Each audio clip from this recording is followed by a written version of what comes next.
Okay, diffs and bearings, ball diffs and gear diffs. When do you prefer ball diff? When do you prefer gear diff? If I don't. I'm not a fan of ball diffs at all. Really, I think for my driving style, it just don't really work that well. I think a person who a point and shoot driver typically like a ball diff. I'm a more of a smooth driver, and I like to have a lot of corner entry. And a gear diff will give you more corner entry all the time. So I usually gravitate towards a gear diff. Very rarely do I want to run a ball diff. So you're saying gear diff has more initial turn in? Initial turn in, yes. Okay. And then, so most people right now, we're running the PN gear diff, yellow spur. What is like kind of your routine as checking to make sure everything is going right on the diff, maintenance-wise? They're pretty bulletproof. I think the ones in my car, I just rebuilt them this week after about probably 3 months, and they really are pretty bulletproof. As long as you keep the gear cover on them and keep them clean, they're pretty good to go.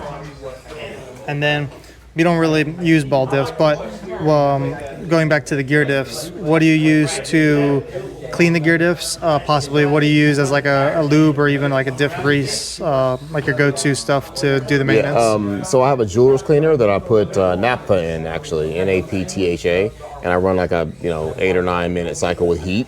After I've disassembled the diff. You can't put the O-ring in there or it'll swell up. So I disassemble the diff and then I put it in the tank and I let it sit and I let it clean itself. And usually I'll run it dry most of the time. And then one. So I have a two-part question. One is the maintenance on ceramic bearings and exactly what is a hybrid ceramic bearing?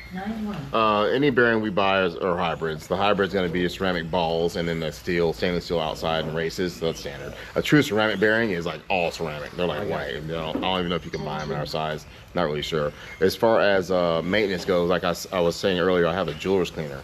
And I'll go to Home Depot, you'll have that here, Lowe's or whatever, and I'll buy a can of naphtha, NAPTHA, and I'll put that in the jeweler's cleaner and then put my bearings in there and let it vibrate for like 6-7 minutes on heat, and then they're like brand new.